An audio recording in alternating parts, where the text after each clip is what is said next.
मी मंचक जाधव, उपप्रादेशिक अधिकारी, महाराष्ट्र प्रदूषण नियंत्रण मंडळ। आज आपण या श्रीमंत दगडूशेठ हलवाई या ठिकाणी कापडी पिशव्यांच्या वेंडिंग मशीनचं आपण बसवत आहोत। हां, या मशीनचं वर्किंग आहे की या ठिकाणी भाविकांनी 10 रुपयाचे कॉईन टाकले किंवा मोबाईलवरून हा QR कोड स्कॅन केल्यानंतर आतमधली जी पिशवी आहे ती एक खालच्या बाजूनं बाहेर येते।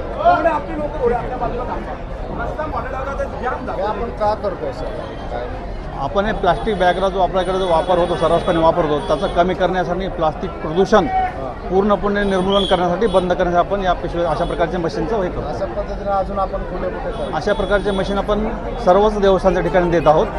मागच्या आठवड्यामध्ये आमचे सदस्य सचिव यांच्यामार्फत रांजणगाव या ठिकाणी अशा प्रकारचं मशीन आपण बसवलेलं आहे। रांजणगाव गणपती या ठिकाणी देवस्थान आहेत त्यांना जर अशा पद्धतीचं मशीन लावायचं असेल तर काय करायचं? संपर्क साधायचा? संपर्क महाराष्ट्र प्रदूषण नियंत्रण मंडळाशी ते संपर्क साधू शकतो। बरं, आणि त्या संपर्क साधायचा कसा?